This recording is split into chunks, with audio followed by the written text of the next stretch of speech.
What is going on, people? Welcome back to another episode of the Uncensored Critic podcast for another special episode. Thank you for joining me once more. And today it is my great privilege and pleasure to say that my guest today is the wonderful Mike Jibson, another member of the GSA family. And Mike is an extraordinary actor who I've just had the recent pleasure of working with actually here in Guildford on a short film called Path to Ecstasy, which is out later in the year. Mike is someone who needs no introduction, but I'll give him one anyway. He is an Olivier award-winning actor for his original portrayal in Hamilton for King George III. He's also been nominated for Olivier and a What's on Stage Awards for Take Flight and Our House. For television, he has appeared on Father Brown, The Last Kingdom, The Alienist, Trauma, A Discovery of Witches, Estuary, No Return, and the most recent series of The Essex Serpent, now streaming on Apple TV. For film, he has appeared on Our House, Cemetery Junction, The Darkest Day, Les Miserables with Tom Hooper, The Fifth Estate, Beauty and the Beast, Star Wars, The Last Jedi, 1917 with Sam Mendes, Last Night in Soho, and Path to Ecstasy. In theatre, again with Sam Mendes, in the London Palladium production of Oliver, Bugsy Malone, Our House, A Chorus Line, Timothy of Athens, and Midsummer Night's Dream at Shakespeare's Globe, Roots at the Donmar, and of course Hamilton in King George III, which is the original company of Hamilton, written by Lin-Manuel Miranda in London. And that is just a sample of the incredible CV that this man has. And it's a genuine pleasure to be welcoming him onto the podcast today. So, Mike, how are you, sir? I'm okay, mate. How are you? Yeah, very good. Very good. Thank you so much for your time today. I really appreciate you coming. Thanks for the introduction. That's very nice. It's nice to be here and to talk showbiz with you for a little bit. Yeah, absolutely. I can't wait to hear your stories. So to begin at the beginning, so where did it all start for you? Where did the inspiration to be an actor come from? So I'm originally from Hull in East Yorkshire. My mum's sister was involved in the business, although I didn't live anywhere near her. She lived sort of down in Cambridgeshire. My mum's younger sister, she was actually in Starlight Express when she in the early 80s went to dance college and ended up doing Starlight Express, and that was kind of the main job that she did, kind of one of the only jobs she did. So I always remember sort of going to see that when I was a tiny little boy, like 5 years old. I have this vague memory of sitting in a dark auditorium and watching people on roller skates zip past me at the Apollo Victoria, which is now, of course, where Wicked's on. But not that really inspired me. It was just always sort of somewhere in the atmosphere of my world was like that my auntie had been in Starlight Express. And then my mum was a very keen drama, if you like, up in Hull. My parents were separated. My dad, but I saw my dad all the time, but my dad was a local DJ up in Hull. Like when I say local DJ, he was a presenter on local radio up north in Hull and East Yorkshire for BBC Radio Humberside and Viking Radio. So there was an element of him sort of performing, if you like, but using his voice and doing a bit of this, what you're doing really, interviewing people and stuff. And my mum was a keen drama and had been in, a fair few of the canon of the classic musicals over her time being involved with Amdram, the Camelots and the South Pacifics and the Olivers and the, all the kind of Lerner and Lowe's and Rodgers and Hammerstein musicals that the Amdrams were doing at the time. So that was always sort of in my world as well, that my mum would go off to rehearsals, as it was, when I was a little boy. And then when I got to, and I was a very keen footballer. That was my thing. I was into sport. I was always out on my bike. I was always playing football. I played football for my local school team, for my local Sunday league team. I was the captain of my, that was my thing. I played football, played it every break time. Certainly, wasn't like the kid that played music or, but I enjoyed singing and showing off, if you like, when I was a kid, because my dad always used to sort of put mixtapes together for us, because he worked in a radio station where they had like access to all the best music out there, current music, pop music. So he'd always put mixtapes. You're talking like audio cassette tapes back in the day. So I'd always have the latest songs of me, and my brother always singing along to, Michael Jackson or whoever it was. And yeah, my mum, when I got to being about, I think I was about 13, my mum was kind of not in the show, but still involved with a lot of our friends were still involved in this local amateur dramatic society, who are now known as Hessel Theatre Company. They were called Hessel Operatic and Dramatic Society when I was younger. And they were doing a production of Oliver, which every year they do a show at the Whole New Theatre, which is a big 1,500-seater, you know, receiving touring house. And I mean, recently they've actually refurbished the whole building and given it a massive fly tower so it can receive the big shows come into Hull now. You know, the Les Mises and the Wickeds and the Jersey Boys all go there regularly, which didn't used to happen when I was in Hull. And yeah, so basically, long story short, me and my brother ended up being in this production of Oliver at the London, not the London Palladium, I'll get to that, at the Whole New Theatre. I played at the Artful Dodger, my brother played Oliver, and we just got bitten by the bug, as it were. You know, we had such an incredible time with all these other kids. And I think there's a lot to be said for, in hindsight, I really noticed how it was just different. Obviously, I enjoyed myself, like in the same way that I enjoyed myself playing football, but I found, and I don't know if I've ever really articulated this, but I think I found the people a lot easier to get on with. In football, I've never been particularly competitive. And I'll talk about that later. Maybe I'm ambitious, but I'm not competitive.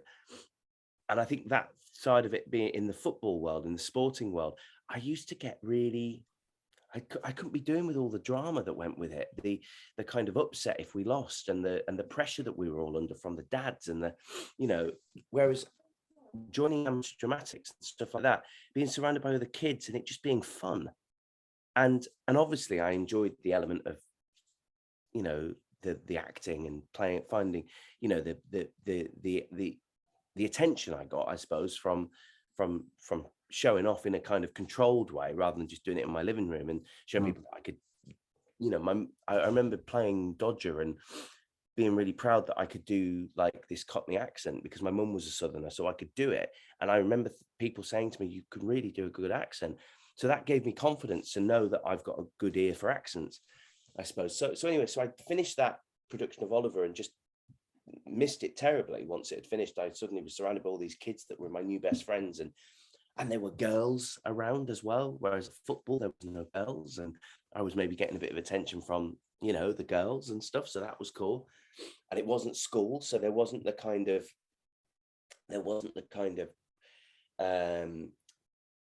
you know, the pressures of kind of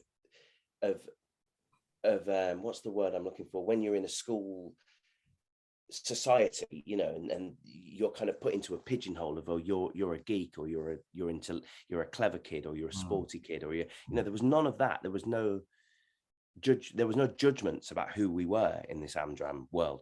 So I just loved it. And then finished this production. I think we did another production again for the kids, because this group of kids that had been in Oliver, the Amdram group, were like, these kids are great, let's do something else for them. So we did like a kids production of Joseph, and I played Joseph in that and just had a great time again for the summer.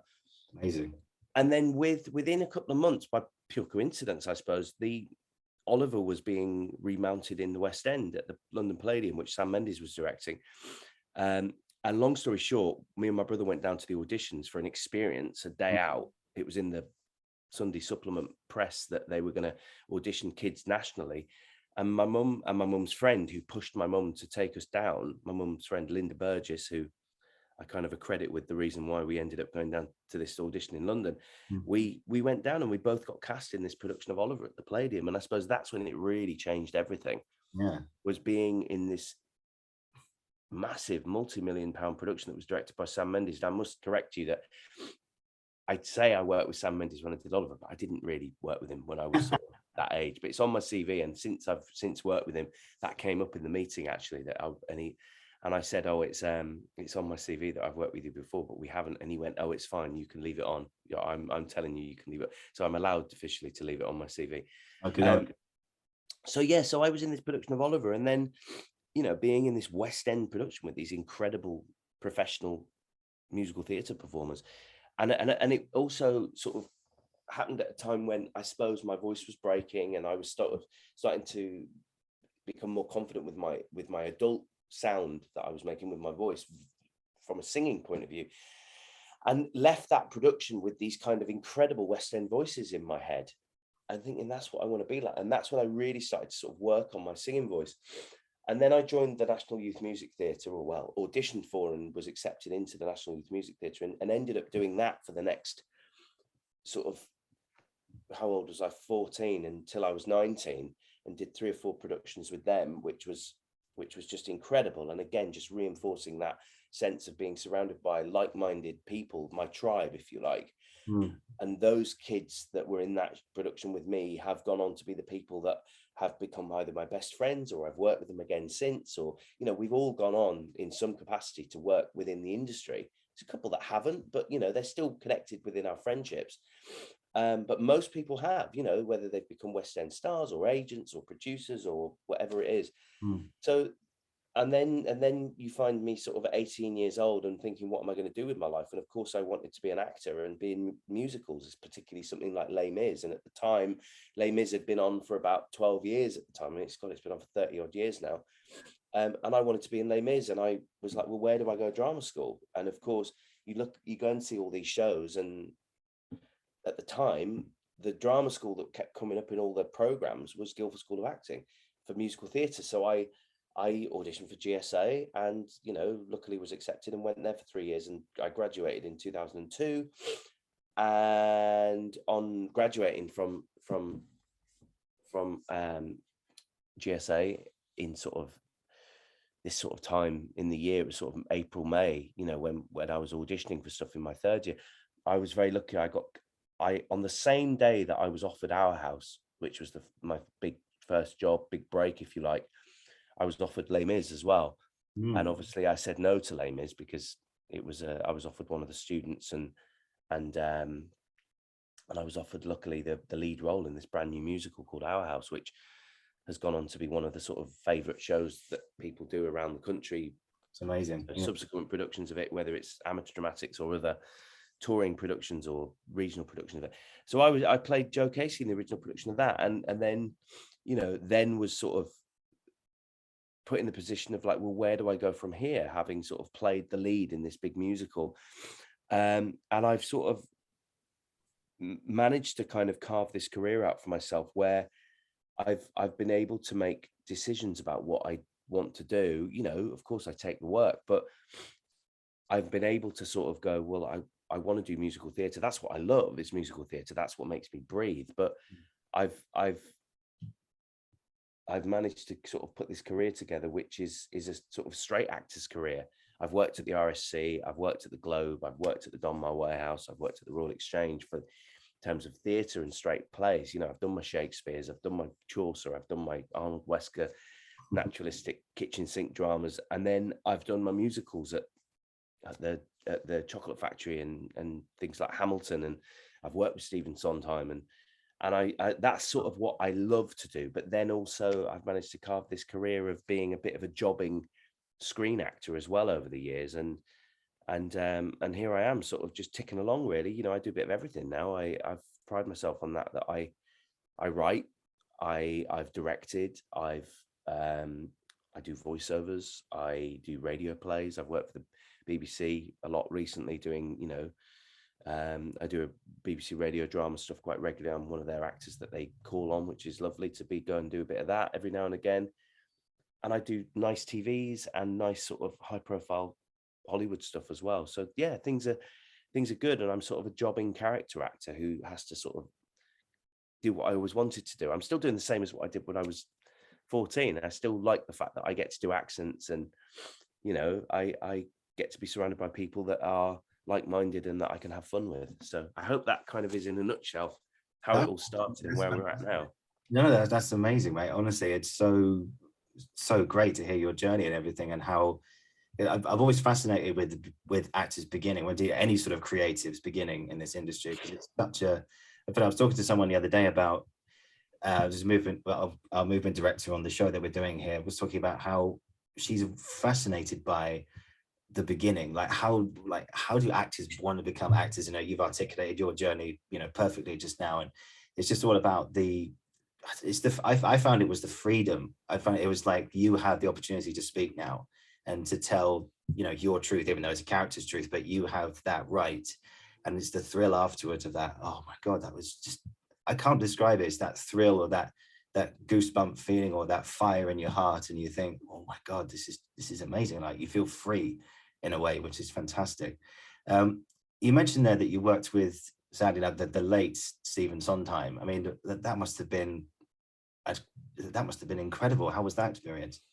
Yeah, so I've worked at the Menier Chocolate Factory a couple of times. I did a musical called Take Flight, which was in about 2007, about 15 years ago now. It was this new musical written by Maltby and Shire, who are the guys that wrote Baby and Closer Than Ever and Starting Here, Starting Now. You know, they were, and Big, the musical, and David Shire also wrote a lot of film music as well. So they were, and Richard Maltby wrote the lyrics, some of the lyrics to Miss Saigon, and, you know, they're very successful American sort of songwriting duo in the musical songwriting duo in the sort of 80s and 90s. And I did this new musical called Take Flight, which was about the pioneers of aviation. And the book was written by John Weidman, who is the guy that wrote the book to Assassins and Pacific Overtures. And then the third one that he wrote with Stephen was a musical called Roadshow, which was the show that I did, what I worked with Stephen on, again at the Menier Chocolate Factory, about 5 years after I did the Take Flight production. Take Flight was fun. It was a sweet little show. It was about Charles Lindbergh and the Wright brothers and other pioneers of aviation. It was kind of this mashup of their journeys and all what they were all about, passion of trying to make something fly. And it was flawed. It wasn't great, but I had fun on it. Anyway, 5 years later, Dave Babani rings me, who's the guy that runs the Chocolate Factory, and says we're doing Roadshow, which was, I'd heard about it. It was this new musical that, this musical that Stephen Sondheim had been working on for 40 years. Originally, it was called Wise Guys, which Sam Mendes was going to do at one point. He'd done workshops of it in the 90s, and then it became a bigger musical, and they did it at the Lincoln Center in Washington. It was called Bounce, and it was directed by Hal Prince. And then it didn't really work. And then John, oh God, I've forgotten his name. It will come to me.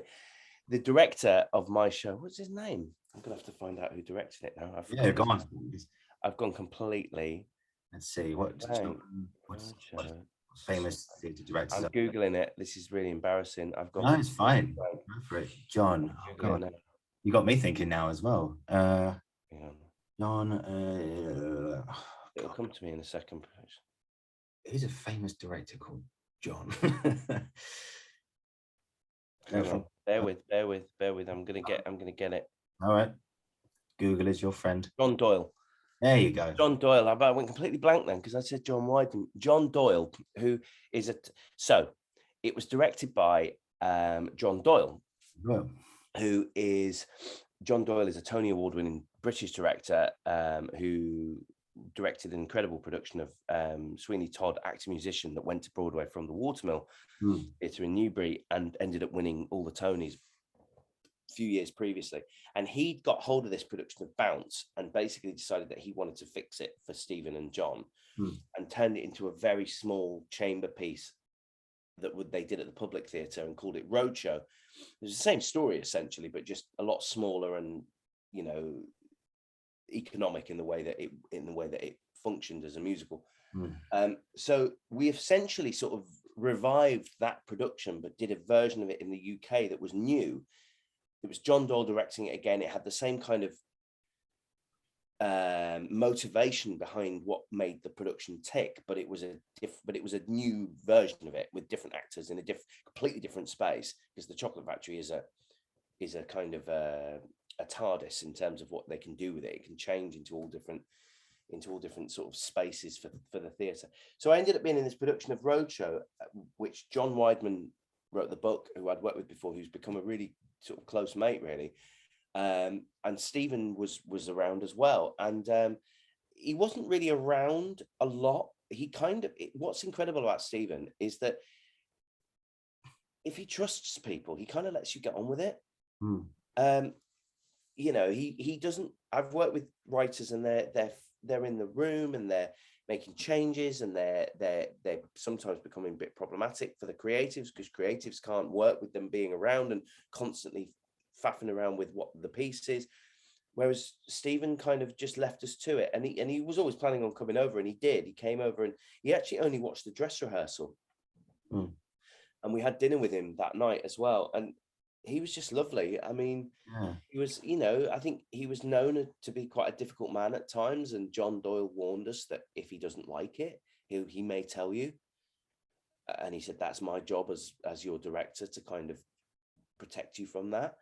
I'm proud of what this show. And anyway, he didn't do that. He loved it, and he was just full of admiration for the show and the production, and said that it was the definitive production of it, and that he was really happy with it. And yeah, I had an incredible time with him, and also, you know, he changed a couple of lyrics to the show whilst we were in it. Like, he watched the show and made a couple of notes, and he gave me a lyric change to a song which went into the show. So I sort of prided myself on the fact that that was the production where I was the first person to ever sing a Sondheim lyric. So that was cool. So yeah, that was amazing. And I'm sort of, it's the show that I'm probably most proud of as well, because I really got to do everything that I wanted to do in terms of why I went to drama school and stuff, you know, acting, singing, and being part of a piece of storytelling. And yeah, it was amazing. It was amazing.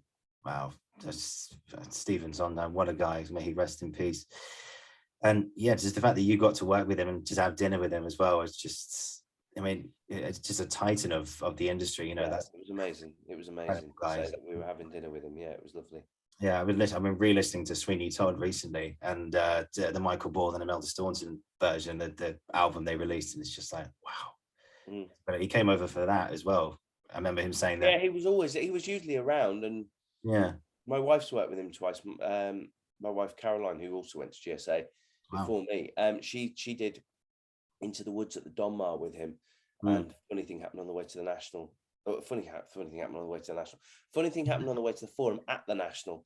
But a funny thing did happen on the way to the yeah. So she did that and got to work with him as well. So yeah, we're both a bit geeked out when it came to Stephen Sondheim. Fantastic stuff. You touched on your experience of drama school in a way, because what was your journey of drama school like? Because I found that it's all about, it's about becoming better as an actor and discovering who you are. But for me, it's like, it's okay to throw yourself into things, and if it doesn't work, it's not a problem. You know, don't beat yourself up about stuff. You know, this is part of the journey. Yeah, drama school's interesting, and it's, you know, interesting is a general word to use, but I'm in a position now where, you know, 20 years ago for me now, drama school, and I look back on it now as a very brief period in my journey as an actor. And I think at the time, and I admit, you know, I was very guilty of this, drama school becomes this kind of center of your universe when you're in the middle of it. And it is a very important thing, but I feel like, and this is me maybe giving you or whoever is listening advice, that drama school is just drama school. It's not what defines who you are as an actor. You know, I'm proud that I went to GSA. I'm proud that I did the musical theatre course, but that course isn't what has taught me how to do what I do. These, you know, if the main thing it taught me how to do, and the thing, it may be different now because 20 years later, there's different teachers and different ethoses behind courses, whatever, different building, was to learn to work with a group of people in an ensemble for a long period of time, you know, because effectively you're an ensemble that have been assembled, that are on a course, that are paying money, but are, or however you're funding yourself, but effectively you're having to, you occasionally go to the odd private class where you go to a singing lesson or Alexander technique or whatever it is, you know, or a monologue class or what, but effectively you're in a rehearsal environment where even if you're doing TV and film, you're working with your fellow ensemble members. And I think that's what I learned more than anything, was that, because eventually you leave and you move on, and most of the people some people you never see again. And most people you don't really ever see again. And you might have a couple of friends that you keep in touch with. And it's that thing of, you've then got to go into another environment with another group. If you're lucky enough to go out and get lots of work, you have to recreate that every time and work out how you slot into that world. And obviously when you're at drama school, you know, I think there's the caveat that goes with it, that you're a student, and that there's the parties and the social life, and the you know, the relationships that form between various friendships, or, you know, other sorts of relationships, and that can get muddled up with the course, I think. And I think, you know, that's what I look back on now, and I don't even really think about that part of it anymore. That relationship that I had with the people on my course. Some of them are my mates now, but I look back at it and I see it as it was kind of a means to an end, in a way. I had to go through this 3 years of my life, not go through it, but I wanted to be there, but just to, you know, I touched on the first year. I look back and I go, right, storytelling, Greeks, Shakespeare. We touched on all that. We did a bit of telly. We did a bit of Alexander. I did singing lessons every week, body conditioning, which was some sort of dance class or ballet, or, you know. And then once you got into the second year, you were kind of working on productions. That was your, you know, it was, whether even if it wasn't a public performance, you know, we did a big book musical project, which was, I think it was Camelot that we did. So you really sort of get into a rehearsal environment and pull the show to pieces, and you erect the scenes and do a presentation and things like that. And then you're in your end of second year production, which was Seven Brides for Seven Brothers in my case. And that was when things really started to cook, when I was at college, when we got into the productions. And, you know, it kind of put into perspective the kind of, you know, this may sound controversial for me to say this, but it puts into perspective who's got it about them to really go places with what they're capable of doing. And, you know, and some people are unlucky that they don't get cast as parts, and some people are lucky. But then there are people who get cast. I mean, in hindsight as well, there were people who got cast a lot in my third year or whatever, and they're not working now. You know, and that's not necessarily because they're not talented enough. It's because they just didn't have the right, they didn't have the drive. They didn't have the right attitude to go into the business and see it as a business. So what was my experience like, to go back to your question? It was tough. I found it hard because I was up against all those things that we're talking about now. You know, I felt under pressure from my colleagues, my peers in my year. I found it very nerve-wracking getting up in front of the rest of my year and being judged by a teacher in front of people and told, that's not good, that's good, that's brilliant, that's not good. The pressure of all that, I found that really hard. The most nervous I've ever been was doing my big third year production. I was absolutely cacking myself about doing this. I mean, I've been nervous since, don't get me wrong. You know, maybe more nervous, but I'm just better at dealing with it these days. And I think it was the first time that, you know, to go back to talking about, you know, my days in Amdram and the National Youth Music Theatre and being an Oliver in London, the fun element of it was always so much more prominent then. And then when you get to drama school, the kind of world comes crashing down on you potentially, because the reality of what this business is potentially going to be for you kind of starts to set in. And when you've got to get up and do your third year production, and the stakes are there, that you're not just doing it for your friends and your family, you're doing it for an agent or an assessment that goes with it. And it just really, so I found that really hard to deal with at the time. So my drama school experience was tough. I found it tough, but I also struggled with, at first, the kind of discipline of it. You know, I've never been particularly academic, and I've never been particularly Neither. Yeah, I've never been particularly committed to a school environment.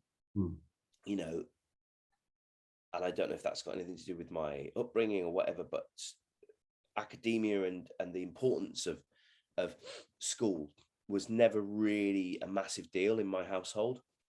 In my upbringing, it was never like, right, you've got 3 hours now, go upstairs and sit and revise. That was never a thing. Or the pressure was never on me to succeed with my GCSEs or my A levels or whatever it was that I was doing at the time. So I went into drama school with a bit of a kind of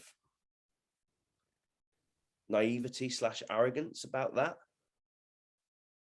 And I found that hard. The idea that after the icing of the kind of icing on the cake of kind of being at drama school had kind of blown off after a couple of months, the idea of getting up every morning at 8:30, being in class for, you know, literally getting out of bed and running to class and being late and getting in trouble started to become quite tough for me. And I became a bit of a rebel, I suppose, in my first year, especially.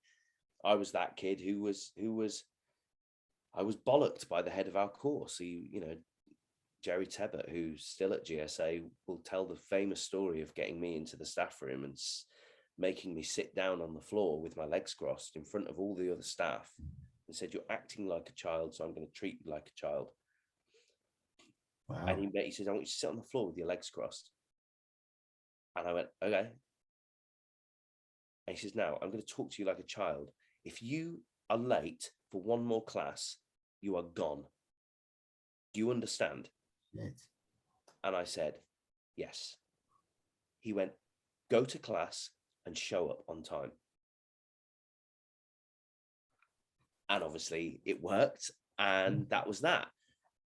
And, you know, Jerry's become a mate of mine now, you know, and we tell that story now when we laugh about it now. But he said you needed a bollocking.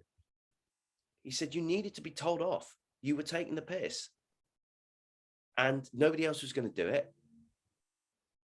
And I needed to show you that and I meant it, if you weren't going to show up, I was going to kick you out. You were too talented to not take it seriously. Do you see what I mean? Yeah.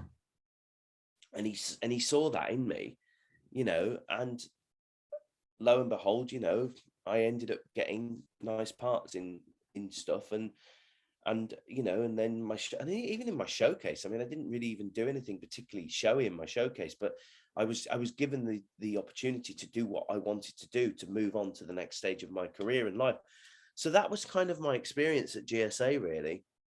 The one thing I will say was that it was an opportunity for me to really sort of get into the world of musical theatre and explore what musical theatre could be.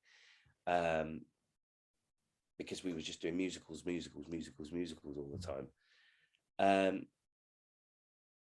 And that's interesting now, because I look back on that and I don't really see that as my world now. I mean, I love musicals and I'll always listen to if you see me walking down the street with headphones on, I'm listening to a musical. I'm rarely listening to rock and pop music or whatever. Sometimes I am, but most of the time I'm listening to a new musical. Nice. But I look back on that time of, that was my world. All I wanted to do was be in Les Mis and Miss Saigon. And I would have been, if you'd have told me I'd have been in Les Mis for 3 or 4 years and then gone into Miss Saigon, and then I would have been like, yeah, that's going to be my life. And it hasn't ended up being like that at all. My life has become relatively successful jobbing actor's career. And that only kind of started to happen for me after I left. Yeah. And that was because I made a choice to want to become an actor like that and make decisions about what I want to do next. And now, you know, I look at other actors and my career, and I just think you're only as good as your last audition. you're only as good as I have to be, and this is probably going back to, the fact that Jerry Tebbett bollocked me and told me that I had to take it seriously, was that I have to take this job very seriously. If I get a call from my agent and I've got a meeting, I've got material to prepare for a meeting with some important people, I put the work in. I don't wing it. I don't keep showing up late to the class like I used to. I sit down and I make the time. And if I haven't got time to do it, I tell the person, that the agent or whatever, I say, I'm really sorry, but I can't do this for you. I haven't got time. And I take the job very seriously. I don't take myself too seriously, if that makes sense. Yeah. So that's kind of in relation to my experience at GSA. That's what it was like for me. It was tough, You're suddenly put into this environment where there's usually a lot of very big characters around you, and confident people, and egos, and insecurity. Oh yeah. And it can create an environment that can become sometimes quite a hostile environment and competitive environment. And like I said, I look back on it now and it doesn't even cross my mind, any of that now about GSA. It was just, I remember being in Shakespeare, and the moment that Sheila Allen, who's now not with us, she passed away, when Shakespeare clicked for me, when she gave me she went, you've got it, you understand this, you know how this works. And that's why I got cast at the RSC, because I knew I could go in there and make this language work because of what somebody told. I think about the time that Peter Roberts would say to me, you can really sing. We haven't had many boys like you recently who can act and sing like you can. And that was the confidence that I needed. I remember the time that Jerry Tebbett sat me on the floor and made me pull my finger out. I remember something about Alexander technique clicking, and it freeing you. This weird thing where you have to lay on your back and work out where your spine is. And what's this got to do with acting? But then connecting that thing with my body to being in the moment and going, oh, I get it. Oh, I get it. And I still use that today, using line endings in classical theatre, which was something that Sheila Allen used to bang on about, and people used to get really bored and take the piss out of her behind her back about, oh, she was going about line endings, but they didn't get it. And I got it. I understood that basically hit the end of the line. End of the line as I'm talking to you. If the line is, my name's Michael Jibson and I live in this house, I would go, my name is Michael Jibson and I live in this house. I'd go, my name is Michael Jibson and I live in this house. It's just a case of it's a technique and it works. And that clicked when I was at drama school, We did a little bit telly as well at one point. And I remember the teacher telling me, you've got something, you know what you're doing with your eyes. And that gave me the confidence, I suppose, to go on and do what I'm doing today. So drama school was a good thing, but it was intense. And then I stayed in Guildford for 12 years after I graduated. I didn't, even though I was working in London and wherever else, Stratford, touring the world, I stayed in Guildford and made a home there. So I kind of disassociated myself with the college, and lived a life there. Got married, had a child, and became a resident, part of the community of the city of Guildford, and lived in Surrey. I've moved away since, so that was my GSA experience. It was intense but cool. Wow, wow. I don't know what to say, but just thank you so much for being so open and honest about that. That's wonderful to hear. And you mentioned Peter Roberts as well. We had Peter Roberts for a little while last term for ensemble singing. I love the man. He's just a lovely guy. The thing is with Peter Roberts, he's just so consistent in who he is, and he's just so encouraging. And obviously brilliant at doing what he does in terms of group singing and getting people to open their mouths and make a group sound so great. But he's also, there's no bullshit with Peter Roberts. No. No, no, And he's not nasty to people. He doesn't play God. no, no. He's just dead. People respect him, whether they're good at singing or not, you know. And that's what is so brilliant about him. And obviously he's kind of a you know, what's the word I'm looking for? He's just he's like a monument within GSA now. You know, he's just there all He's the like time. Ian Ricketts, you know, he's What? up there with Ian Ricketts as well in terms of stature of the school. Absolutely. Yeah, I said to him once, because it's always been a thing for me. I don't know how pianists do it. You know, they can just get some sheet music and just know exactly what to do. And I'm just like, they can just read it and play it. And I said to Peter, I don't know how you do that, Peter. Seriously, how can you do that? And his exact words were, well, it's just because I'm so talented, darling. But he's also not, you know, and he'll admit it. Yeah. He knows his limits, and he's an incredible pianist, but there are some things that it's too hard for me, that. Like when we did Songs for a New World at GSA, which was at the time was the brand new Jason Robert Brown musical that had never really been done in the UK. He was asked if he wanted to MD it, and he said, no, it's too tricky for me. Wow. You know, he knows his limits. He's always been very, you know, he does what, and I'm not saying that in a way like, oh, he's not good enough. It's just that so he knows. I don't think academically, he's not the best pianist. Like, he's not a particularly good sight reader, is what I'm saying. Okay. You know, you can't just give him music and he could just, you know, he's not like he didn't go to like the Royal Academy of Music and study classical, you know, concert pianist kind of thing. He's just a brilliant he's a great pianist, but he's also a brilliant musical director. You know, amazing guy. And I suppose that kind of brings me on to probably one of the biggest topics I'm going to talk to you today about, your love of musicals, and of course your part in Hamilton, the original King George III. I mean, how was that journey I think you said in when we did Path to Ecstasy together in Guildford recently, you said, did you go to the casting director for that? You didn't. Did you write to the casting director? Yeah. So just to explain for anybody who's listening, so Path to Ecstasy, just so we'll cover that. Was a short film that I got involved in with a young director that I'd worked with, that I met when I was working with Sam Mendes, actually. And he contacted me and said, would I be interested in being a part of this short film that he was making? And they needed some supporting artists or extras for a big nightclub scene, which they were coincidentally shooting down in Guildford.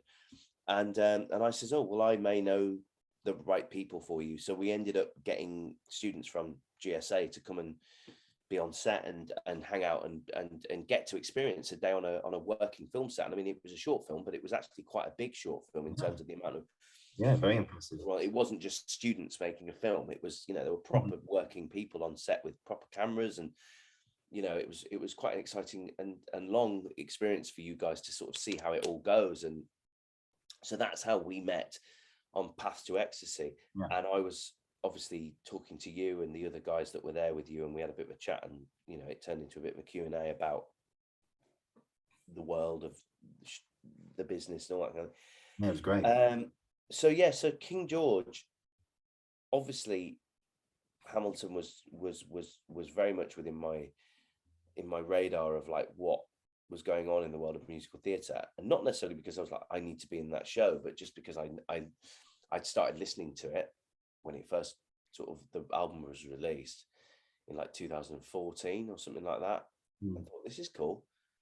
And then just became, within a week or two, was like, I wasn't listening to anything else. It was like, this is incredible. This piece of drama, hip hop, rap, musical theatre album is just blowing my mind.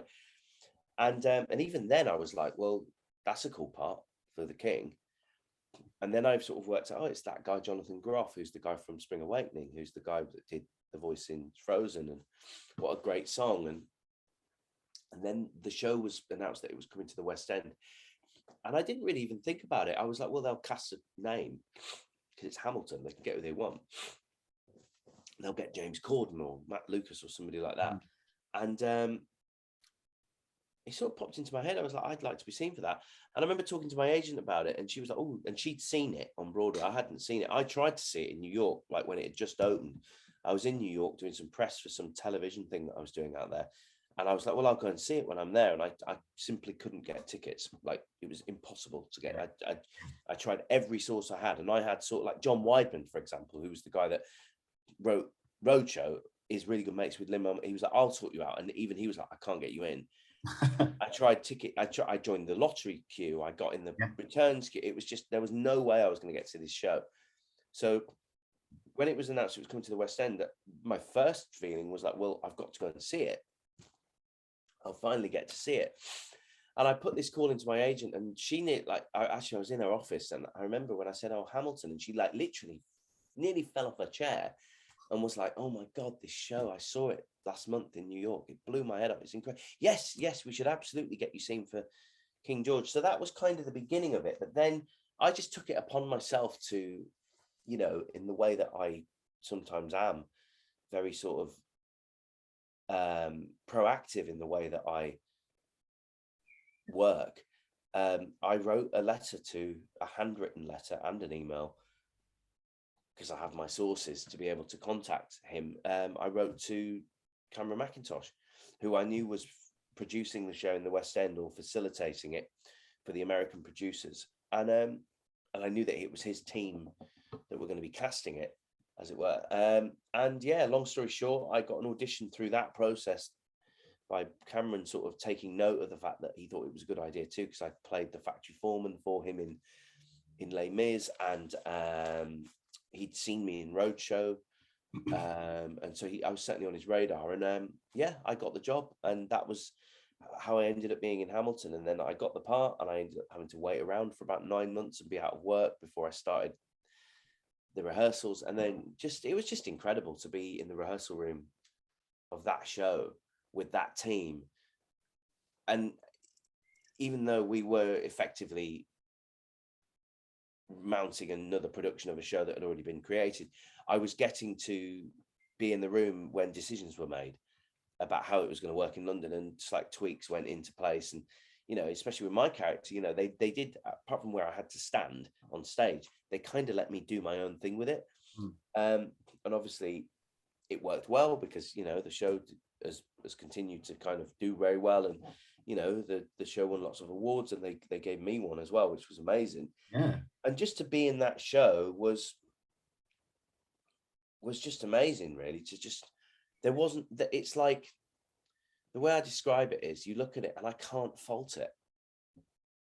I can't, in terms of the production, it's just perfect theatre, perfect storytelling, all the stuff that we do at drama school, the storytelling, the language stuff, the voice, it's just, it's an amalgamation of all of that in one show. And then sprinkle it with pop culture and cool songs. Yeah. And that's one thing, but the direction, the production values, and it's basically a black box set with some incredible lighting. Yeah. But the shapes that are made on stage, at every point that people are on stage, the story is being told. You know where you're meant to be. Have you seen it? Yeah, I did. Yeah, I saw it a couple of years ago. Yeah, right. Just after it arrived in London. Yeah, it's just blown away by it. I had no idea what to expect. I just, you know, the hype was just incredible, and hearing like everyone was going, everyone couldn't get a ticket, like you were saying, and just I went along and I was like, okay. Did you know it before you saw it? No, I just knew the title. I just knew the show was called Hamilton. That was it. But yeah, I went to see it. Sadly, I missed your King, unfortunately. But the guy who did it was great. But I'm sure you did a supreme job at doing it. And I remember saying to you in because we filmed parts to Ecstasy in the Casino Nightclub in Guildford, if anyone who knows it. I remember asking you, so what was it like playing the King? And you just very casually just went, yeah, it was all right. And I was like, just okay. No, it was more than all right. It was cool. I mean, I got into a groove of just walking out and singing this song every night, but it was intense. You know, those nerves were there again. The nerves that I had when I was in Songs for a New World, but I had 20 years of experience to be able to, 18 years of experience to be able to sort of control it, and not run away like a frightened little boy. But no, it was amazing. And then to be in the show every night and to experience that kind of hype, as you say, that went with it in the auditorium, and the reaction that we got, and the excitement of whoever it was coming to watch the show that night. And it was always somebody important or famous. You know, it's kind of one of those jobs that you kind of, you know, it's one of those jobs that you hope for, in terms of the, I always remember there was this great actor who's now passed away, sadly, called Tim Pigott-Smith, who played, you know, brilliant stage actor, screen actor, who'd done loads of wonderful parts. And he did this production called Enron, which started at the Royal Court and then at Chichester, and then it transferred to Broadway. And it was about this play about this company, a true story about this company called Enron that kind of imploded. And it was a real sort of comment on the way that capitalism is flawed ultimately, and you know, an incredible play, an incredible production as well. And I'd seen him somewhere, and he said, if I can get you a ticket, I'll get you in, because it was completely sold out. And he said, because I'd been to Chichester and seen something else, and he was in the bar, and he said, this production is one of those productions that come along once in a lifetime to be a part of. And that's what Hamilton was like. He did actually get me a ticket in the end, and I went to see it, and it was incredible. But for him to be in it, I remember thinking that at the time when I was in Hamilton, this is what Tim said to me, it's to be in this show at this time when everybody wants to come and see it. It was a big moment in my career, because I was relatively established and jobbing actor, but you know, it sort of, you know, as an actor, you want to create this shop window for yourself. And if your shop window is in Selfridges, then the chances are a lot of people are going to look in. Whereas if your shop window's down some side alley in some random village in the middle of nowhere, do you know what I mean? And yeah, I felt like my shop window was in Harrods, you know, at that point. Everybody was there wanting to shop in that. Yeah, that's the analogy there anyway.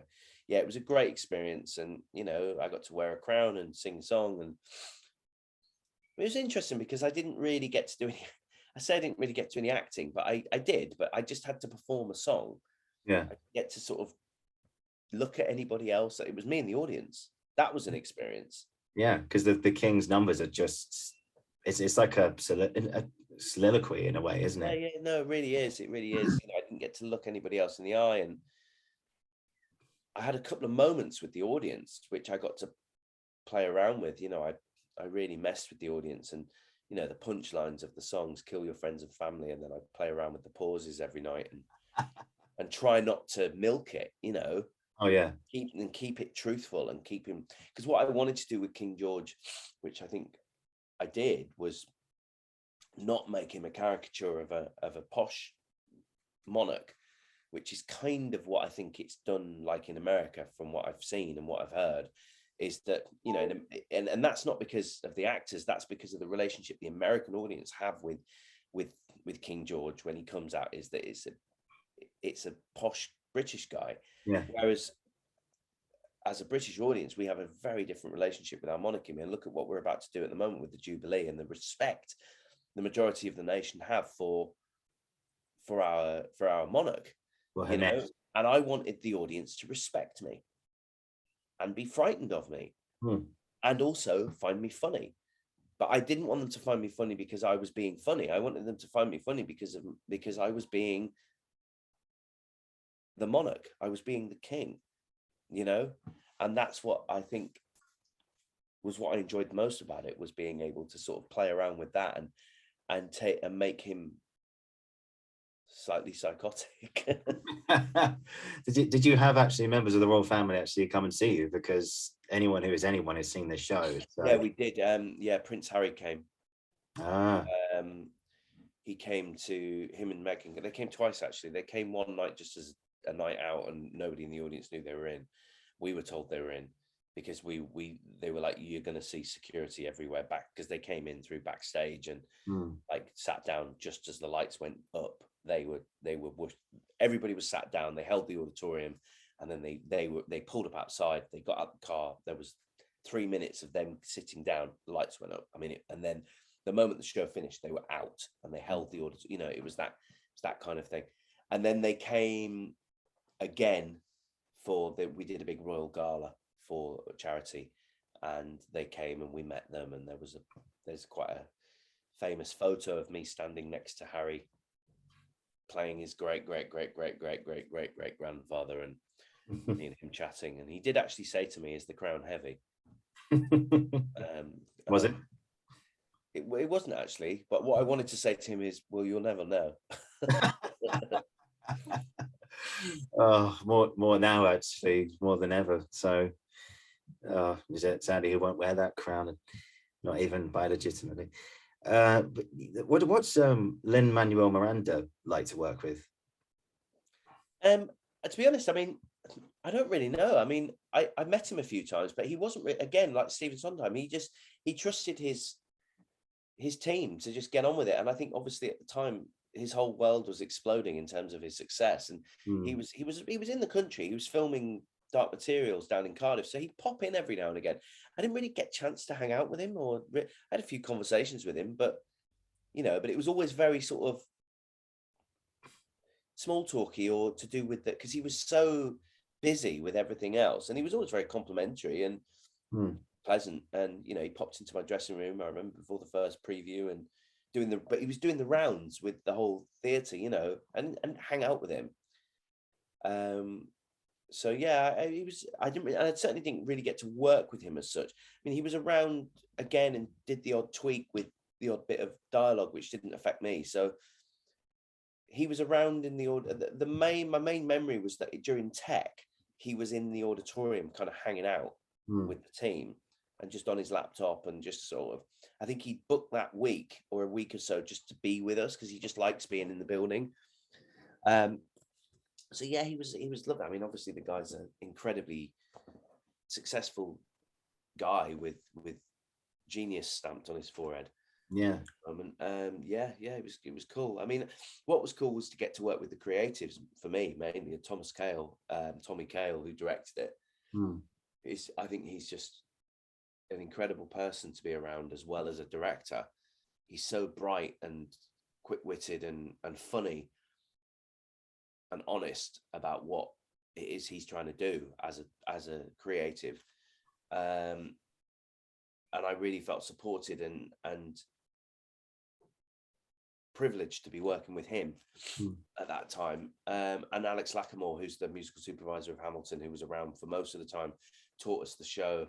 To get to work with him and get to see the notes that he gave me from a musical theatre point of view, from a musical direction point of view, in terms of playing the comedy and in the song and keeping the momentum of the song moving. And, that was a privilege to be around those guys. And just to see, the machine of that show and how quickly it was put on, and how finessed it was so quickly. And I would just sit in rehearsals, and just as King George, or Mike Jibson, just sitting in the at the front of the rehearsal room with everyone else, because I was never on stage. I'd get to sit and watch. It was like there was me. There'd be like the creatives. There'd be Tommy, Alex, somebody on the piano, the swings, and me. The swings would be frantically writing notes, and I'd just be sitting watching the run through. It was like I was getting my own private performance of Hamilton. Amazing. Most days if I was in. So I'd be in awe in awe of these sequences of choreography and pure storytelling. It was like watching a film. There were moments of close-up detail that you would see that of course you never see when you if you haven't seen the show. But I go, oh my God, we're all meant to be looking at that one point on the stage. And then suddenly and it would all sync with the music. It would the choreography would change and snap. You're in a wide shot of a picture of an ensemble doing something completely. It was just so clever. That's what I remember about Hamilton. Seeing that and seeing that collaboration between the creatives, and how how much fun they were having and how brilliant they all were. And obviously Lin was part of that. But I think at the point, to go back to your question about what was he like to work with, his job was kind of done when we put it on in London, because he wasn't playing Hamilton, he wasn't in it, and he'd written the show. So he kind of let everybody get on with it. And I think that's what makes a great writer of something like that, is somebody like Stephen Sondheim, is somebody who's able to let their work go and trust their team. Yeah. And I mean, Tommy Kail and Lin and Alex Lacamoire, they're like a kind of three amigos. You know, they are going to, God knows what else they're going to do together, because I mean, if Hamilton's only the beginning, I mean, Christ, you know, it's incredible, because they've had Lynn's had Dear Evan Hansen come into town recently as well, the last couple of years, and it's a show I've yet to see, but and then that's Alex Lacamoore's done that, who's the musical supervisor. He did the musical supervision of that. But like, there's no coincidence that Alex Lacamoire did that. No. You know, and The Greatest Showman, and then Tommy Kail. I just really fascinated to see what they all do next. It's going to be really exciting. It's going to be huge. It's going to be huge. I'm just curious to know, actually, because you mentioned Les Mis there, and you're working with Tom Hooper and stuff, but there was a specific quality about that film, which was you didn't go away and record an album before you started. You know, you actually had an earpiece in and you had the piano in your ear. Yeah. You could set the tempo and you could sort of mess around with the rhythm as much as you wanted. How was that experience for you? Because similar to what you were just talking about with Well, it was a mixture of everything that I love doing. I've never felt so qualified as I was to be, because I was like, wow, this is musical theatre, which I love. It's like being in a musical theatre rehearsal with a pianist kind of following me. I mean, within reason, we could muck around with the tempo, you know, we'd rehearse it around the piano, and then if we were filming it, it would be kind of set, but there'd be moments that we decided where they'd follow me, etc. But then also for it to be filmed, and me having this kind of knowledge of how that works and the technique that I have that goes with that, you know, the sounds like a wanky word, but the craft of working on stage or working on film is, you know, stagecraft or film craft. It's not really a phrase really, but there is a craft to working on film and understanding the levels at which you need to play it as an actor, you know, and then to kind of marry that with the idea that there's live music playing in your ear and that you're singing was again, I just felt really qualified to be there. I really enjoyed it, and I'd love to do it. I'd love to do it again. And I don't know if it'll ever happen, because it was complex for the world of musical theatre and sound from a technical point of view to clash. And it took a lot of patience with the sound team. I mean, Simon, who did the sound, who was the sound recordist, who went on to win an Oscar for it. In fact, I've worked with him before, and he was incredibly patient with that world and understood and listened. And it was just it was just a kind of example in collaboration. And that's what I think, when I'm working on something that's excellent, whether it's Hamilton or the film of Les Mis or Sondheim, or what you're actually seeing is somebody's work, which could be the book or the script or the music, then being handed over to a team of people who are collaborating brilliantly, top of their game. Again, that was the same like working with Sam Mendes on 1917. He was obviously steering the ship, as it were, but he was working with the best people. He had Roger Deakins setting the camera up and a team of people that were brilliant. Wow. And he had an incredible cast assembled, and he was just twiddling the knobs. He was just collaborating with everybody, you know? It was incredible to watch when people are that good at what they do and make it look so easy. And actually, they are working their arse off. That's what's incredible. Absolutely. But I'm curious to know, what's Sam like as a person, as a creative, as well as a human being? Sam Mendes, he's lovely. I mean, I've only worked with him briefly. I did I mean, like I say, I admit I didn't work with him on Oliver when I was 14 because he directed the show and then wasn't around when I went into it. But it's on my CV. He said I can have it on there. So Yes. I did 1917 with him, and I did a couple of days with him on set, and he was lovely. Again, and that was where I was like, wow, this is incredible to just observe the way that you run this incredibly massive movie. That's just, apart from the fact that there's so much money and budget, it's the way that they crafted this whole convention, that the camera would be one shot, and it was all just so beautifully thought through. It was like theatre. Yeah, like we were in a massive tech rehearsal for a film, but it was film. It was incredible to watch. And then I got to work with him briefly for a week on a reading of a new film that he's just directed it, called Empire of Light, and I did the reading for that with him, and just sort of sat around a table, and privileged to be in a room with him, and he's written it as well, and just to listen to him talk, and to listen to his kind of, you know, creative mind, and just to see how, first of all, intelligent he is and connected to what he does and passionate about what he does and realistic about what he does, was quite inspiring, just to be in the room with him, you know. And he's still not that old. I mean, God, he's what, 50, something like that. Yeah, it's still going. Yeah, and he's just, yeah, he was amazing. Amazing around. Yeah, did you see the Layman trilogy at the National a few years ago? No, I didn't. Oh, mate. It was just, I mean, it's hopefully be on NT Live at home at some point. You might be able to stream it, but that was just one of the most amazing shows I think I've ever seen. Just have Simon Russell Beale and I can't remember the other two's name. Adrian Lester and somebody, and Kieran. I think it's the original was Adam Godley and Adam Godley, Adrian Lester, and somebody else, wasn't it? Yeah, he's been in the Crown. If you're listening, mate, I do apologize. But it was, yeah, that show was just incredible. And I know Adrian Lester did it on Broadway recently with Simon and Adam. Oh, right. Okay. Yeah. But yeah, again, it's just another masterclass in directing, you know, with Sam. It's just, and the fact that you got to work with him twice, we'll say twice, on this was just incredible. Yeah. It's just funny because I think in that cast, I think Eddie Redmayne was in that cast with you as well. Because I think at the Palladium, they have very young Eddie Redmayne. Yeah, so Eddie was, yeah, I remember Eddie. So when I did Oliver at the Palladium, I was 14. There were 2 casts of kids at the time. Because what would happen is kids would come in for like a 3-month period, because it was all to do with child labour laws and all that kind of stuff. Yeah. And then they'd re-rehearse a new group of kids. So we were the 3rd group of kids to come in. So apparently the first group that did it when it first opened were called North and South. Mm-hmm. And then they went, next group was East and West.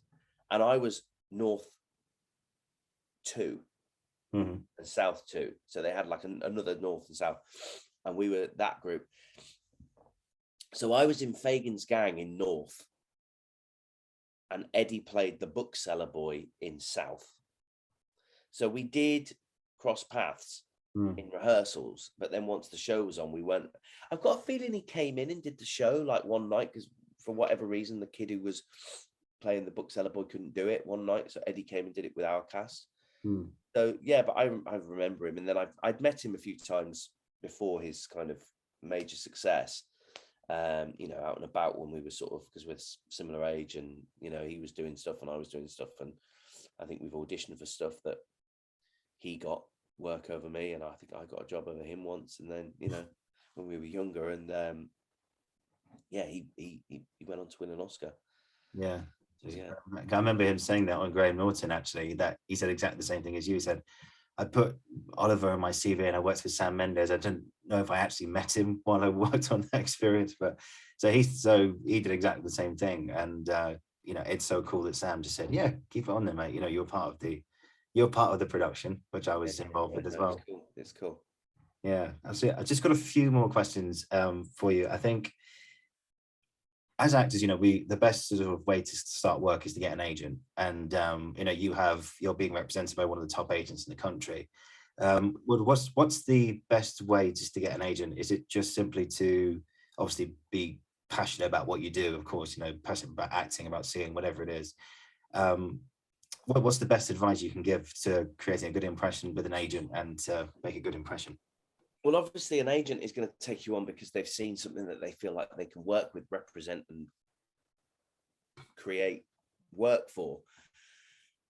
But it's hard sometimes it's about the opportunity that you get. And obviously being at drama school, you're going to be in a situation where you're going to do showcases, and hopefully there's going to be an agent who's going to come and see you. And it's all about chance. I mean, it's a business, and you've got to keep on at people, but not go on at people. There's a difference in keeping on and going on, you know? Yeah.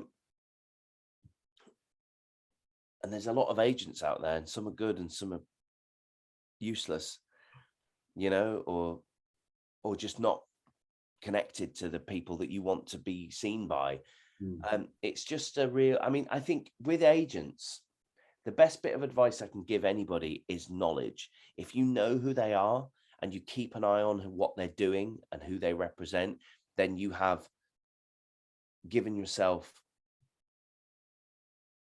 the best opportunity of potentially ending up with one of them. Because if you don't know who they are and you don't know they exist, then how are you ever going to potentially be presented in front of them? You know, you could end up getting a really good job from an open audition. But if you don't know who the agents are and you don't invite them, then you're not going to end up with, do you know what I mean? Yeah. So I think it's a case of, for an actor, I think it's an actor's job to know who everyone's within reason represented by. Like, who are the best agents out there, and why are they? Who have they got? Because you never know, you might need somebody. I think there's a real tendency, especially in this country, in the UK, to sort of play it cool and not become over needy, and I think sometimes that's a bit of a bum steer, because I feel like it's a business at the end of the day. All my mates who are doing really well, who've got a good agent, and are doing really well because they made it happen.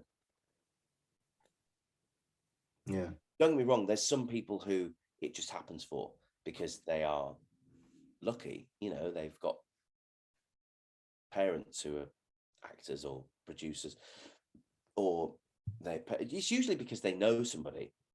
You know somebody, if you're connected because of your connections in life, whether you're born into the world with very rich, successful parents, and you go to a certain school where, you know, I mean, there's no coincidence, you know, this is me trying not to bring out my chip on my shoulder, my working class chip, but, you know, if you're lucky enough to be able to go to Eton or one of those schools, I mean, for example, Eton has just produced the amount of actors. If you put the ratio of how many actors it's produced that have, I mean, we're not going to talk about the amount of prime ministers it's produced, but the amount of actors it's produced. Quite a few. It's quite a few.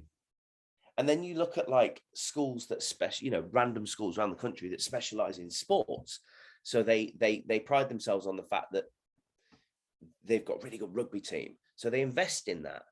They put, you know, they make sure they get the right coaches in, that they've got the right facilities for kids to train, and they put scholarship situations together so that, you know, if it's a privately funded school, so that you can go to that school because you're good at that sport. Whereas Eton have got 2 fully functional auditoriums, and apparently they've just set up a film course. Wow. Why bother going to drama school?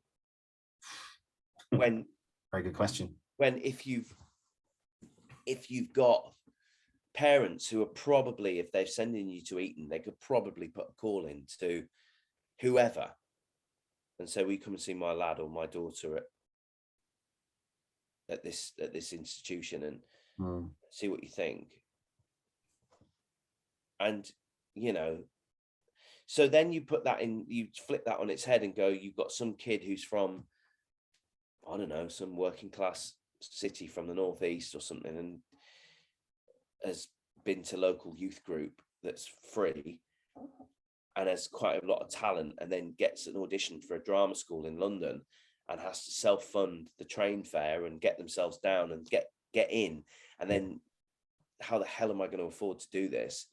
And they go to the drama school because they get a local grant and they get a student loan, and they're skint when they leave. And then they've got to find themselves doing a showcase, and they get an agent out of the back of that showcase, and the agent starts putting them up for stuff, and they start getting work, and then they get a massive TV show, and they find themselves on the TV show with somebody who went to Eton, who went to a school. I mean, it's just, how does one get an agent? There's I think my point is that there is no rhyme nor reason to it.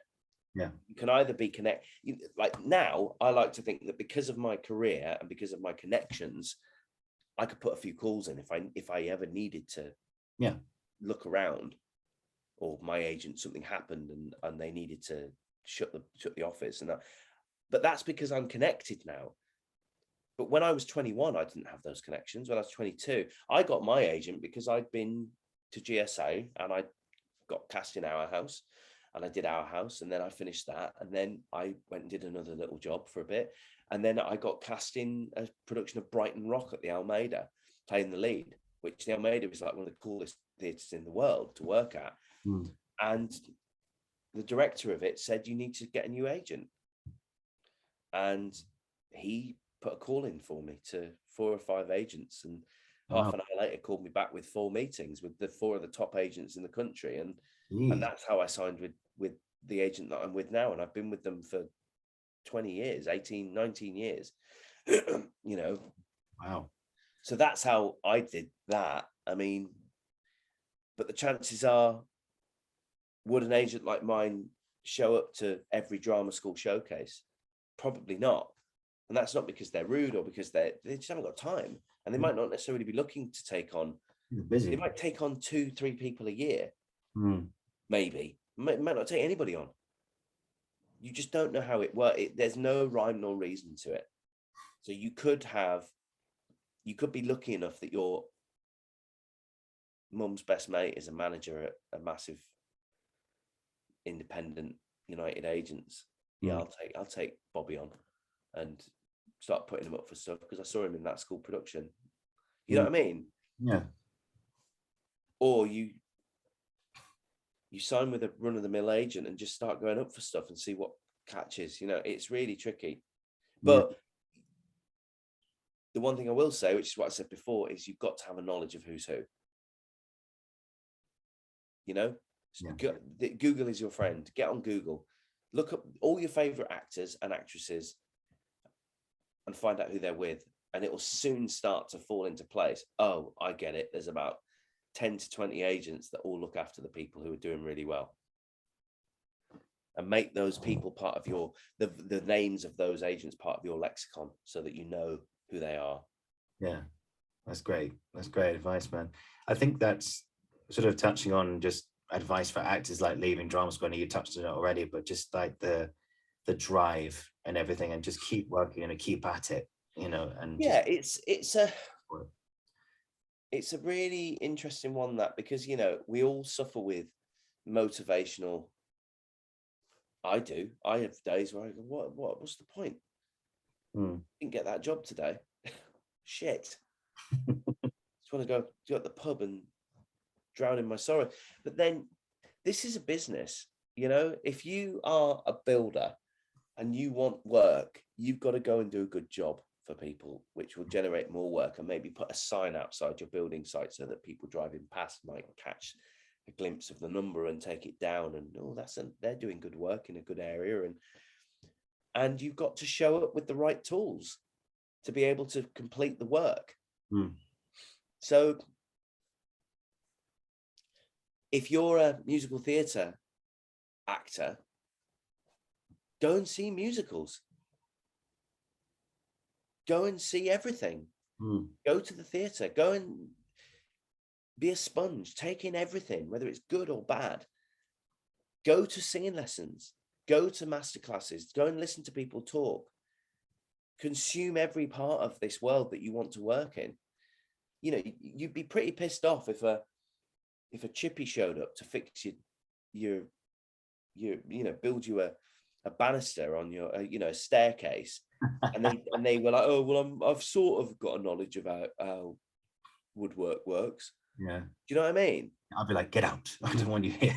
Exactly. Whereas being an actor, you've got to be so aware of what it is that you're about to go into. You can't go, well, I want to be in musicals. Yeah, I've seen Wicked, you know, and I hear that and say, you know, I've sat on drama school Yeah. Yeah. when I've auditioned at drama schools and gone in, and you do hear that from people. You go, what the, just what you saw Wicked, and that's why you want to be. Well, what else? What other knowledge have you got of, you know? And that's great that a show like Wicked can inspire one person, but go and find out about other stuff, you know?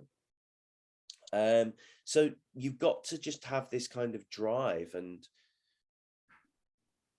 not, I mean, look, today it's Saturday. I'm not thinking about the business. I've got lots of lines to learn for a series that I start in a few weeks. But I'm not looking at it today because it's my day off.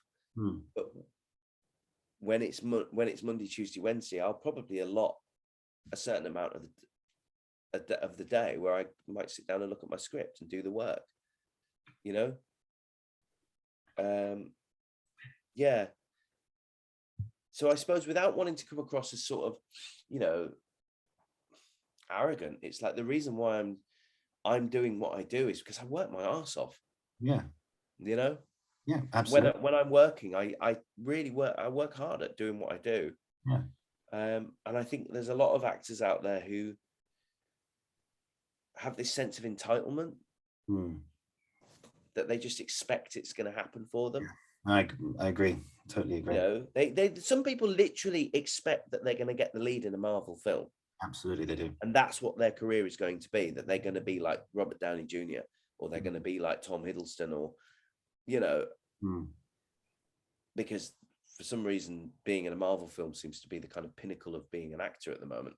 But that's not realistic, you know, whether it's doing children's theatre or TIE or writing your own show or stand-up or going up to the Edinburgh Festival or getting cast in Les Mis or Hamilton or the RSC. It's work, and you've got to be there and show up and be ready to, or Panto every year, you know. That's being an actor. That's and having a knowledge of what's happening in the world, you know. There you go. So that's my advice, I suppose. Oh, that's fantastic, man. Thank you so much for that. And I suppose to finish, just one final question for you today is, throughout your just incredible career, and it's been a genuine pleasure to hear your advice and your experiences and everything today. So thank you so much for that. But what's been an experience to date? What's been an experience you've had across film, TV, theatre, or any sort of creative platform that you'll never ever forget? It's a hard question, really. I mean, I've been very lucky. There's a lot of things that It could be more than one. It could be more than one thing. Yeah. Well, obviously being in Hamilton and being in Our House, you know, for taking final bow on the first night of Our House was just insane. In a big West End theatre and taking the final bow and going, Christ, I'm the lead in this show. Touring the world with the RSC. I mean, I've been up in aeroplanes, like not just as a passenger, but like acting in open cockpit aeroplanes. I did a movie called Flyboys. That was an insane experience. Getting to be in Star Wars. You know, and the other day, I was a jobbing actor. I'd said 3 lines, but I got to be in Star Wars. You know, just walking down the red carpet, 1917. That was cool. Having my little girl come and see me do stuff. You know, it all mixes into one. You know, down to like getting the call from your agent, so you got the job. That's still cool. Yeah, it's an offer. You got the job. They want you to do it. I mean, that's always so exciting when you get that. You know, even down to like doing like in the beginnings of the pandemic, you know, summer 2020, me and my wife went and did Camelot at the Watermill open air as a kind of try and get the theatre going kind of thing. And we were one of the first productions and that was incredible. We did this, we rehearsed Camelot in 3 days. And and we did it with it was like a concert performance of it for about a month with books in our hands, but it was amazing. You know, it was really, really like thrown together last minute, actor muso. Me and my wife were Arthur and Guinevere, and another actor was Lancelot, and then a kind of ensemble of actor musicians with us. And we just had the best summer. We were down in Newbury, we were working. I wasn't earning much money, but it didn't matter. We were getting theatre going again. And it was in the middle of a pandemic. Yeah. And we gave something to an audience, you know. That was an incredible experience. Yeah, there's been lots. I love what I do. I find it hard at times. I find it tough when the thing that I find tough is the disrespect that comes with this industry. First of all, from people who know nothing about this industry, and they just assume you're an idiot because you're an actor. And sometimes the disrespect that you get in terms of the people who work in this industry who just expect so much of you when they give you auditions at the last minute and expect you to learn all this material with like 2 days to do it.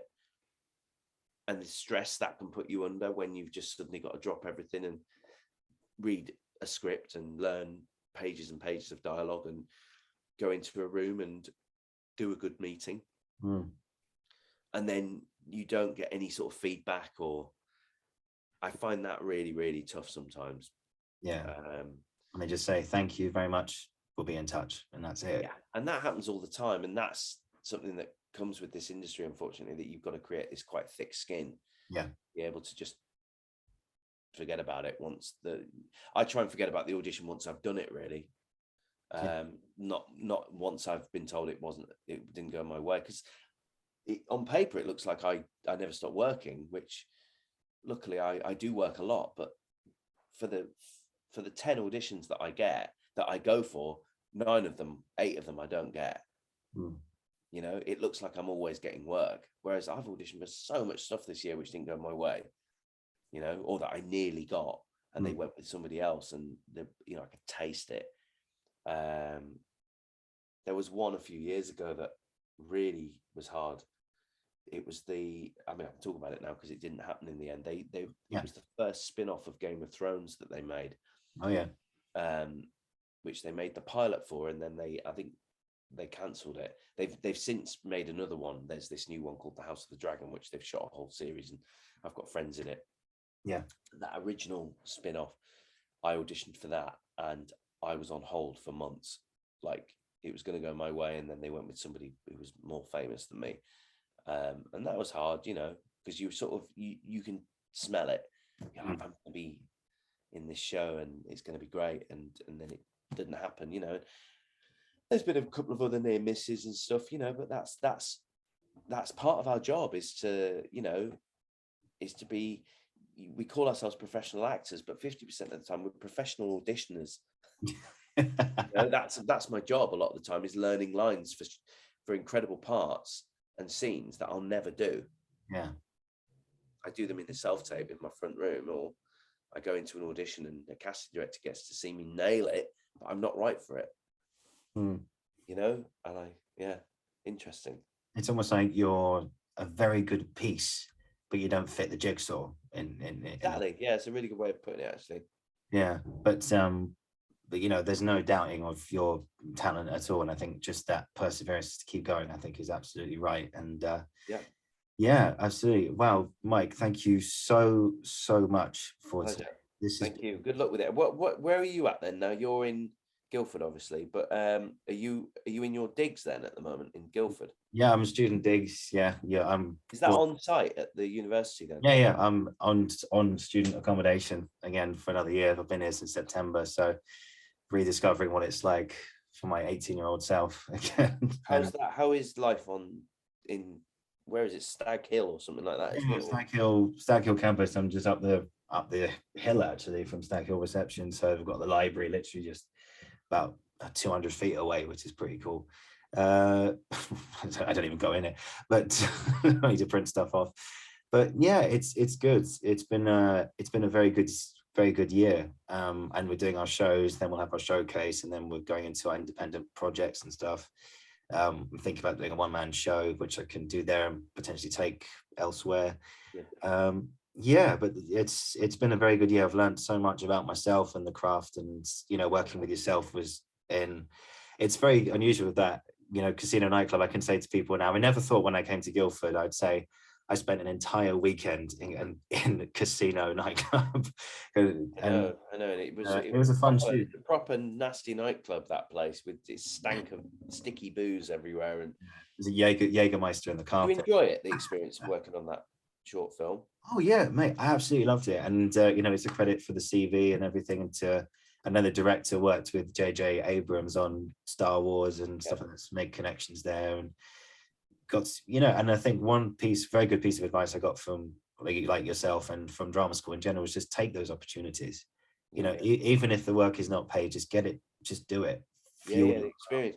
And that was involved, and that's why it was great for those of you that were able to make it, was that you got to experience, it was a bit boring. You got free Wagamamas, I know that. And you got to hang out and see what it was like on a working set, and also got to, work with us and see us do our acting and see a bit of the process that we went through, and the questions that we had for the creatives, and the way that we took it seriously. We had to sort of take control of it. And, those young actors that were on the set with you, they're all really successful young actors who are popping up on great TV shows and whatnot at the moment. So yeah, it was a cool thing. And hopefully a great motivation for you guys to go, wow, I could do this as well, properly. Yeah, absolutely. I mean, I've been very lucky to work as an extra on stuff. I've done Silent Witness, I've done EastEnders, I've done a few projects like that, so I was familiar with the set environment and everything, and it is, as you say, it was a bit of, you have to be patient because there's a lot of time setting up shots and things like that, but it was just an incredible experience. And of course we got to work with the great the son of Andy Serkis, I've forgotten his name, Louie Serkis. It was a joy to talk to, and I said to him, like, probably you probably get this all the time, but I'm a massive fan of your dad. He was like, oh, thanks, man, and stuff like that. And he was just a lovely boy. And you had we worked together before. We did a drama together earlier on last year. So yeah, he's a good guy. Yeah. Cool. All right, mate. Well, thank you for having me on, and I hope this is a success for you. It's great that you're doing this. I mean, that you get to talk to people and absolutely inspire others by people listening in. Anybody who's tuning in, I hope you're enjoying this, and thanks for listening. Yeah, that's great. Yeah, just one last thing I'll say. I just want to say, Mike, thank you for organising that as well. It was very kind of you to think of, oh, we've got guys in GSA, give them experience, and everything's great. No problem. It was great. It's great to see you all, and just to kind of, to have you there, really. It made perfect sense. Why don't we just, it was a shame because it was Mother's Day, and I think a lot of people who wanted to come couldn't come because of, commitments to mums and going home and things like that. But yeah, it was great, the guys that showed up, so thank you for coming. And just finally, before I let you go, today's just been so much fun, and it's a credit to your openness, your honesty, and not only that, but your talent and your amazing career. And I feel really, really honored to say that you've been on my show, and it's been a genuine pleasure. Cool. No problem. If you just hang on, I'll end the recording now. If you just hang on, I'll say goodbye to you one-on-one. And but yeah, guys, thank you so much for watching. Thank you for listening. This has been the Uncensored Critic podcast. And once again, Mr. Mike Jibson, thank you so much, sir. Thank you.